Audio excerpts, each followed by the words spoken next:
खैर क्षमा चाहेंगे, शायद उनको गले से बोलने में प्रॉब्लम है। और अब मैं चाहूंगा श्री रामनिवास एडवोकेट जी जो बावन से हैं, आए अपनी बात को हम लोगों के मध्य रखें और दिशा निर्देश देने का काम करें। परम श्रद्धेय Shri Ramniwas advocate ji. Vipin Vipin sorry sir, sir पकड़ो एक सेकंड।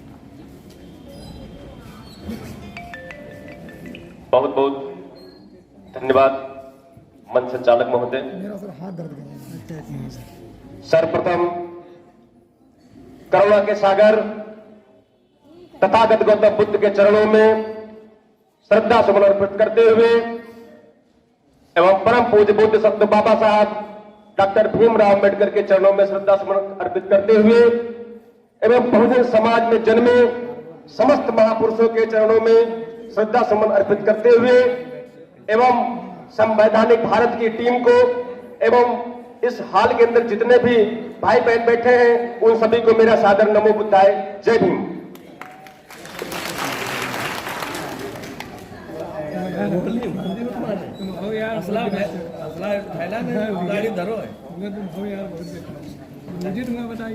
एक आवश्यक सूचना है, जो आगे की रो है, आगे की लाइन है, इसमें पत्रकार महोदय के लिए है। जो कि पत्रकार महोदय बैठेंगे उनसे मेरा हाथ जोड़कर निवेदन है कि वो रो खाली कर दी जाए। इसी के साथ में मैं कहना चाहूंगा, तेरे एहसान का बदला चुकाया जा नहीं सकता, कर्म तूने किया ऐसा भुलाया जा नहीं सकता।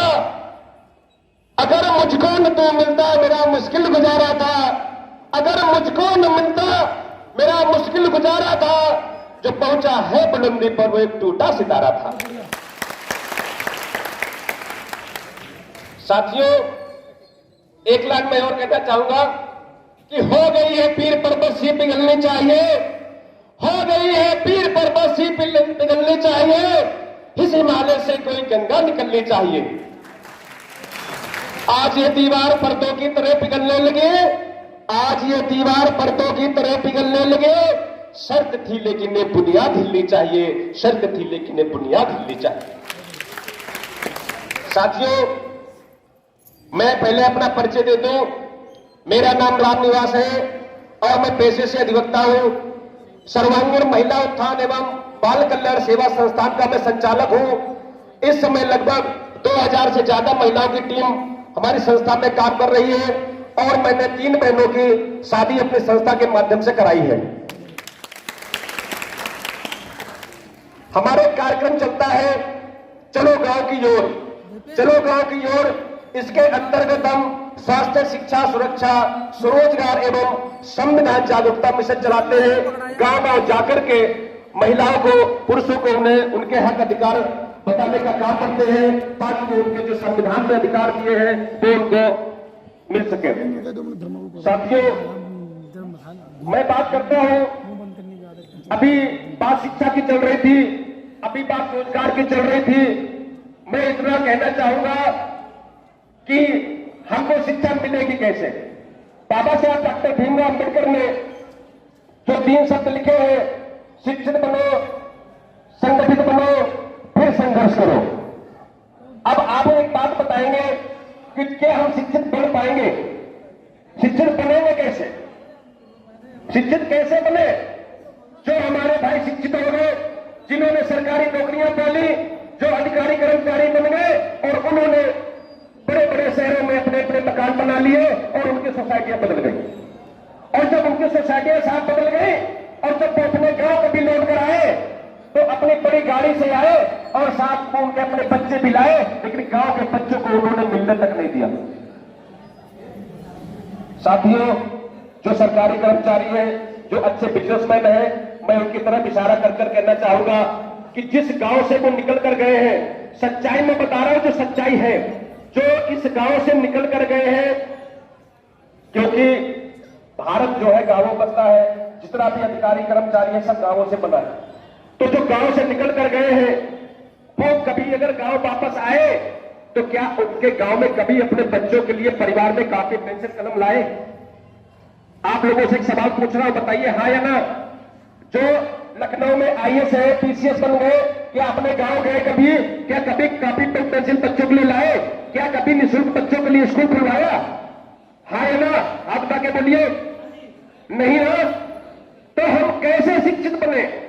आपको मैं साफ सच्चाई बता देना चाहता हूं कि जो अधिकारी कर्मचारी बन गए और उनके बच्चों की जो किताबें होती है वो भी उन्होंने रद्दी के भाव बेच दी और सब हमारे गांव में आकर के बच्चे को किताब नहीं दी। बाबा साहब डॉक्टर भीमराव अम्बेडकर का जो सपना है, क्या इस तरीके से वो सपना पूरा हो सकता है? हम मंचों से चिल्लाते रहते हैं बाबा साहब का सपना हम पूरा करेंगे। हम कैसे सपना पूरा करेंगे? हम आईएएस अधिकारी बन गए, आईएएस अधिकारी बनने के बाद में हमने कभी गांव की तरफ ध्यान नहीं दिया, और जब अगर ध्यान दिया भी तो हमने गरीबों के मकानों को लिखवाना शुरू कर दिया, उनके खेतों को लिखवाना शुरू कर दिया, ब्याज पर पैसा बांटना शुरू कर दिया। साहब, क्या हमारे बाबा साहब का सपनों का भारत है? नहीं है ना? तो हम कैसे शिक्षित बन पाए? जो हमारे भाई बीए बीएड करके घर में बैठे हैं, वो बच्चों को निःशुल्क शिक्षा भी नहीं दे सकते, अपने समाज में बच्चों को नहीं पढ़ा सकते, तो कैसे सब शिक्षित भारत बनेगा? फिर कहते हैं कि शिक्षित कैसे बन पाए? अब कहिए संगठित कैसे हो? हम शिक्षित तो हो गए लेकिन हम संगठित नहीं हो पा रहे। संगठित हम इसलिए नहीं हो पा रहे कि ऐसा ना हो वकील साहब का कोई फायदा हो जाए। अगर हम साथ में चले जाए तो ऐसा ना हो गई वकील साहब का फायदा हो जाए, इसलिए हम संगठित नहीं हो पा रहे। तो भैया संघर्ष कहां करेंगे हम? हमारे समाज के लोग संघर्ष कैसे करते हैं? मैं सच्चाई बता देना चाहता हूं कि मंच पर बातें करना तो अच्छी बात है, लेकिन सच्चाई कोई बताना नहीं चाहता। सच्चाई ये है कि जो हमारे समाज के लोग हैं, जिन समाज से बाबा साहब डॉक्टर भीमराव अम्बेडकर थे और उसी समाज से मैं भी हूं, और अब हमारे समाज के लोग कहां संघर्ष करते हैं? साफ शराब के ठेके पर, गांव के बाहर जो बाग है वहां ताश की गद्दी पर। सच्चाई में बता रहा हूं, वहां संघर्ष करते हैं। मैं कई बार गांव में भ्रमण करता हूं, गांव में जाता हूं संगठन के माध्यम से, तो मुझे सब गांव तालाब के किनारे बैठे मिलते हैं, क्योंकि उनके पास काम है नहीं और काम बिल्कुल नहीं। आपकी बात सुनने के लिए वो तैयार नहीं। साहब, अगर हम लोगों की जो शिक्षित समाज के लोग हैं, जो समाज को जागरूक करने का काम करते हैं, अगर उनकी बात को अगर सही से सुन लिया जाए तो मुझे नहीं लगता कि हमारे गांव की दीन दशा से खराब हो जाए।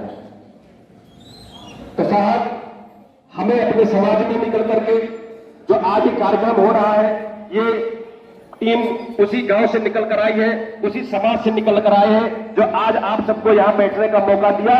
और ये मौका ऐसे नहीं मिला, ये मौका बहुत संघर्षों के बाद मिला है, जो बाबा साहब डॉक्टर भीमराव अम्बेडकर ने अपने 4 बच्चों की कुर्बानियां दे दी है। उन्होंने भूखे रह करके भी पढ़ाई की है, पढ़ाई के बाद में नौकरी के बाद भी उनको इतना संघर्ष झेलना पड़ा, इतनी समस्या का सामना करना पड़ा, तब जाकर के कहीं हमें मंच मिला। साथियों, मैं इतना जरूर कहना चाहूंगा कि जो भी हमारे भाई, और मैं बता दूं अपने जीवन संघर्ष के बारे में भी कि मैंने बीएड किया है, एमएड किया है, एलएलबी हूं, पीसीटीएम हूं, और मैंने साहब अपने गांव में 90 बच्चों को 9-10 महीने मैंने फ्री पढ़ाया है। ये आप लोग फेसबुक व्हाट्सएप के माध्यम से भी देख सकते थे। फ्री पढ़ाया है मैंने, क्योंकि मैं एक शिक्षक था, और शिक्षक का काम है वो अपनी शिक्षा को न बेच करके समाज में शिक्षा को दे।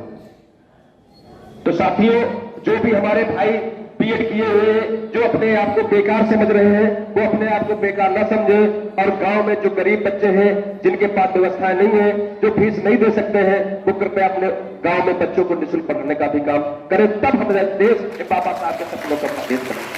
अगर आदमी को यहाँ मत जा देना जब तक मुखर्जी ना आ जाए, ठीक है? अब आपको मैं बताऊं, शिक्षित तो मैं बन गया, तो मैं संगठित नहीं हो पा रहा, तो हमें संगठन भी बनाने हैं, क्योंकि बिना संगठन के हम कुछ नहीं कर सकते। जो आज ये संवैधानिक भारत, ये भी एक संगठन है, ये भी संगठन है। समाचार पत्र के माध्यम से आप लोगों को सूचनाएं उपलब्ध कराते हैं। मैं इनको बहुत बहुत धन्यवाद देता हूं, बहुत बहुत साधुवाद के पात्र हैं, जो इतनी मेहनत से, और मैं लगातार देखता रहता हूं कि बहुत ही अथक प्रयास पूरी टीम कर रही है। पूरी टीम को बहुत बहुत साधुवाद, बधाई के पात्र है।